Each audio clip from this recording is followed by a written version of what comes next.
Hey, it's Charlie Newland. Vikings Training Camp 2024 underway. TV3 has not been down here in 5 years. A lot has changed. We have new coaches, new players, new quarterback this year. And we had a chance to talk with Ben Goessling, who's Vikings reporter for the Star-Tribune, who's got a pulse on this team. And he talks about what has changed and also what to expect this year for Minnesota Vikings football. We're joined by Vikings reporter for the Star-Tribune, Ben Goessling. Ben, great to have you on here. Appreciate you having me on. It's fun to be on the home of Adam Thielen for years of covering Adam Thielen as we've all done. So appreciate having me on. It's different without him. It sure is. I mean, it's. I can remember talking to him. I think the first time I ever talked to him did a story down in Mankato his senior year there when that team was awfully good when he was a captain on that team. I remember talking to him once, and you kind of figure, okay, see what he does with the rest of his life, and then they sign him in that rookie camp the next year. It's like, oh, I talked to that guy back in Mankato a little while ago, and we'll see where it goes. And here we are 11, 12 years later, and we're talking about a guy that probably will end up in the Vikings Ring of Honor one day. Absolutely. So what he's done is amazing, and we're still kind of missing that other wide receiver, right? I mean, with Addison now and, of course, Justin Jefferson, but still looking for maybe a number 3? Yeah, I think that's right. And certainly Jalen Naylor has looked good in camp so far, but that wide receiver 3 is something they're going to need because they spend a lot of time in 3 receiver sets, and this is a team that they probably will use more tight ends. I think we'll see C.J. Ham certainly over the course of the season. But generally, they like to spend time in 3 receiver sets. So finding the person that can kind of take that role, especially when Justin Jefferson gets as much attention as he does, you are going to have opportunities in this offense as that third receiver. I think 2 years ago, they were like the 9th team in NFL history to have 4 players catch at least 60 passes, and K.J. Osborne, the third receiver, was the 4th guy in that group. So there will be opportunities for that player, and that's a big, as you're kind of going down the shopping list of places where they need to figure things out, that's definitely on that list. Wide receiver 3, where else? Of course, defensive backs, I'm sure that's another one where we're watching closely, position battles. Yeah, I would say that's probably fairly high on the list. And that has been the case, I think, even before camp started. But when they lose Mekhi Blackman, a guy that they were excited about, and then you have Shaq Griffin dealing with injuries here as well, that is certainly a big need. There's a lot of corners on this roster that have potential but still have a lot to prove, and you have 2 in Caleb Evans and Andrew Booth that are kind of going into make-or-break years here. So they need to figure out who from that group can play consistently, and that was a group at the end of the season last year that kind of got figured out. I mean, they got beat in a lot of those games that cost them a playoff spot because they started getting beat over the top and those corners got tested and weren't really up to the job. So figuring out who can come out of that group and be a consistent contributor, that's definitely one of the big items on that to-do list as well. Rush defense was pretty good last year, weren't they? Yeah, they were. And I think you're going to see that continue probably. I mean, that front has some questions with, even Jerry Tillery going down today. He's been with the ones quite a bit, and he'll probably be more of a contributor as a pass rusher. But they like Harrison Phillips. Certainly Jonathan Bullard is a guy that's going to play a bigger role probably than he has in the past, a guy that they like and they wanted to bring back. And then, guys like Jonah Williams, guys like Jihad Ward may be in that group towards the front. Even Levi Drake Rodriguez, their 7th-round pick, that's just kind of a ball of energy running around here, I think is going to play a role as well. But overall, I think they'll play well against the run. I like a lot of the moves they made to that linebacker group, and I think there's more depth there. I think there's just more athleticism in that group as a whole. But the big thing they have to figure out is how that secondary lines up, especially with those corners. Talking with Ben Goessling of the Star-Tribune, and Ben, going back to the offense, quarterback position, right? Yeah. Sam Darnold drafted J.J. McCarthy. There's enough weapons here. You would think that, even if we get adequate or average quarterback play, should result in some wins, right? Well, that's the hope. I mean, certainly Sam Darnold being here is, I think, everybody remembers Sam Darnold from his time with the Jets and places with the Panthers where he wasn't very good. And a lot of the Vikings' hope here is that he is going to be in a better spot with the personnel he has around him. The 49ers last year play a very similar system to what the Vikings do, so they're hoping a little bit of that carries over. He was close with Josh McCown, the quarterback's coach, when both of them were on the Jets roster, so he kind of has that mentor figure here. But yes, the big thing is that you have Justin Jefferson, you have Jordan Addison, you're going to have TJ Hawkinson eventually.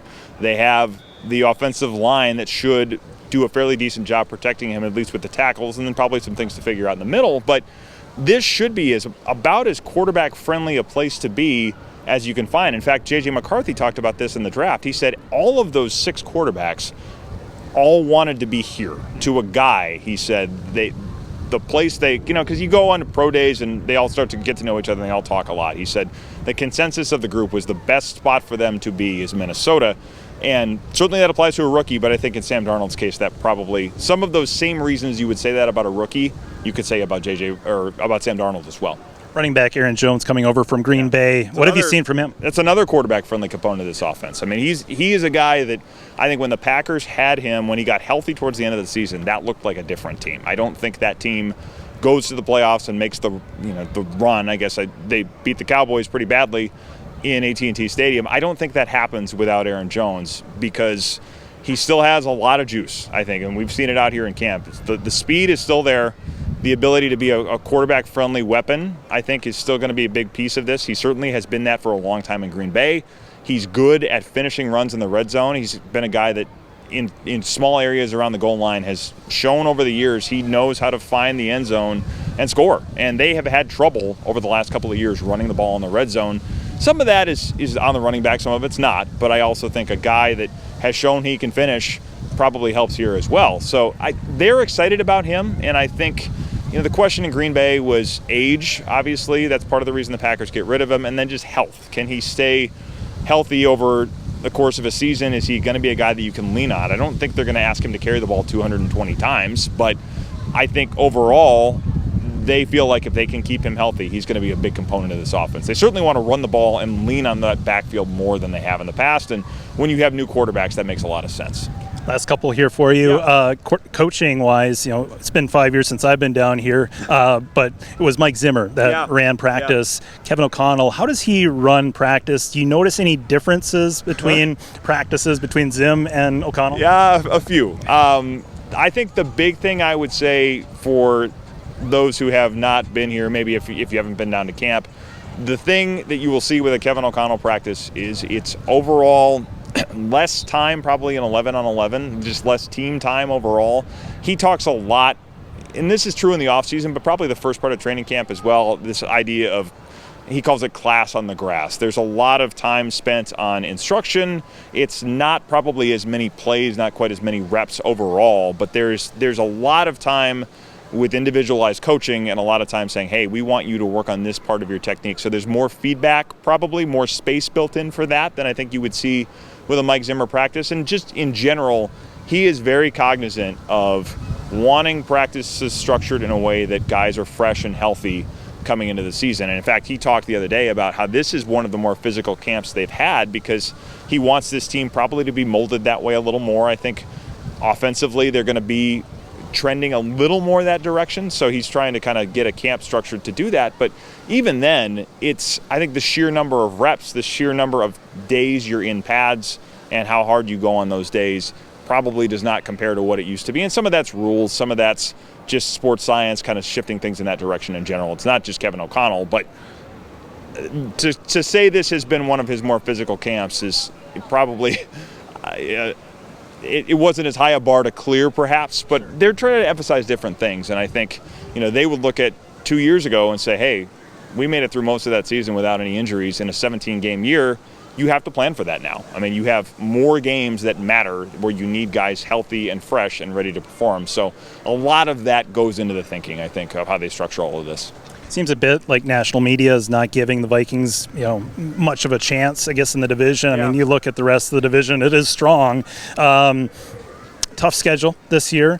Where do you kind of see the Vikings? I mean, obviously a lot of things hinge on health, but as being in touch with the team, where do you kind of see this team? Is it a rebuilding year, or is there a legitimate chance that they could be vying for a title? Well, I think saying a title is probably going to be difficult just when you don't know about the quarterback. I mean, so much of this is going to hinge on what they get out of the quarterback position. And if they get Sam Darnold to go out and look like the number 3 pick in the draft, which he was a few years back, then, I think there's a chance they're a playoff team. This is a tough division, and some of that is that the division itself has changed a lot. I mean, when you're talking about the Lions as a Super Bowl contender, which they very much are, we have not seen a lot of years in our lifetimes where you would say that. The Packers, of course, are probably back in that conversation as well after Jordan Love has the year that he had. And the Bears, I think, are going to be better. I mean, that was a 7-win team last year that has a lot of weapons offensively after adding Keenan Allen and then drafting Rome Odunze. I mean, those three receivers they have are going to be a challenge for a lot of people. So as you go through the Vikings schedule, you're probably not sitting here saying, well, 2 automatic wins against the Bears, 2 automatic wins against the Lions, split with the Packers, and then that's 5, and then you win a few more and you're in. It's going to be more difficult to do that. So a lot of this will hinge on quarterback performance. I think it hinges on the corners, especially when they get tested with some of those early games. If all of that goes right, yes, they can be a playoff team, but you're asking for a lot of the unknowns at 2 of the most important positions in football to break in their favor. And I think if they do, yes, they can be a playoff team, but that's a lot to ask as well. If only it wasn't a passing league, right? Yeah, it is. It certainly is, and I think they will be at a point here in the not too distant future where they are talking about their passing offense as one of the big strengths of the team, and it could be this year as well, just given the personnel they have. But yes, when you are living in 2024 with questions at 2 of the most important pieces of the passing game on either side of the ball, that is why I think a lot of the uncertainty exists about the Vikings. We appreciate the insight and appreciate the time, Ben. Absolutely. Thanks so much for having me. Ben Gessling joining us. Layton Media offers a radio corral of 26 stations, including Real Country 102, KRCQ, Wave 1041, Today's Best Music, Lakes 99.5 Classic Hits, KJ Country 96.5, and KDLM, our full-service heritage station that started it all. Follow on social media and stream your favorite Layton Media radio station wherever you are with the Lakes Area Radio app. Layton Media, over 60 years serving the Lakes area.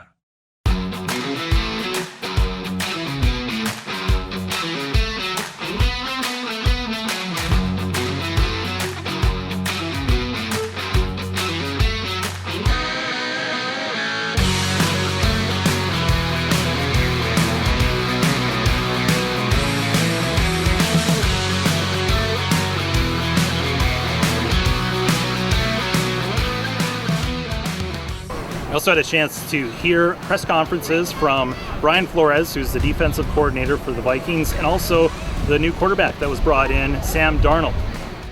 I'm continuing to, get better every single day and improve on things I need to improve on. Whether it's physical stuff or mentally hearing KO's play call, digesting it, and then going out there running it against our defense, making protection calls if I need to, and getting back into the read. So I feel like just got to continue to keep working and keep progressing. Whatever the coaches ask of me, I'll do. Whether it's playing, I'm always grateful to be able to go out there and play the game that I love, or whether it's being on the sideline and being very in tune with what's going on in the field, and and continuing to progress mentally that way.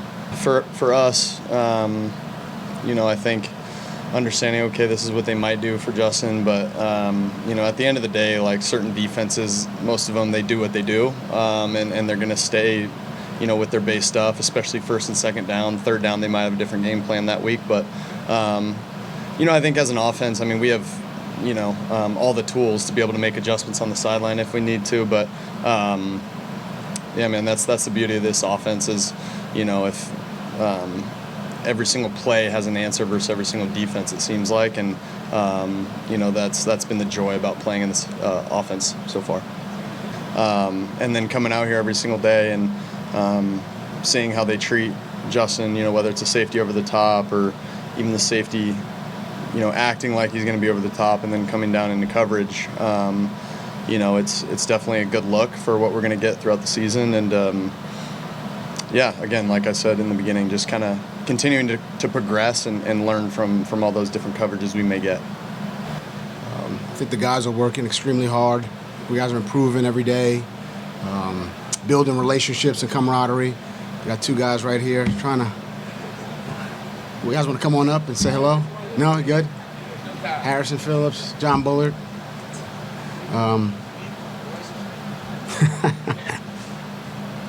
But I'll say that I think the guys are having fun. Again, creating those bonds, those relationships, that's what training camp's about. But it's also about work.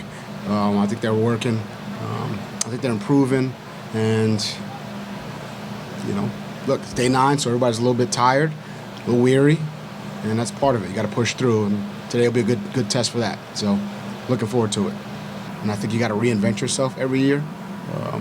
And if you do the same thing every year, I think in this league the coaches are so good and the players are so good that they'll catch up to you, especially if they know exactly what you're going to be in. So defensively, there's a concept or a run or a screen or some offensive concept that beats every defense. So if they know what you're in and they call it and they dial it up, they got you. So I think you want to be you want to have as many different structures, coverages as you can, just to keep the offenses guessing to a degree. But at the end of the day, I think in those critical downs, you have to have the ability to play man-to-man coverage, and I think we'll try to do that a little bit more this year.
It's going to be back down here at Vikings training camp.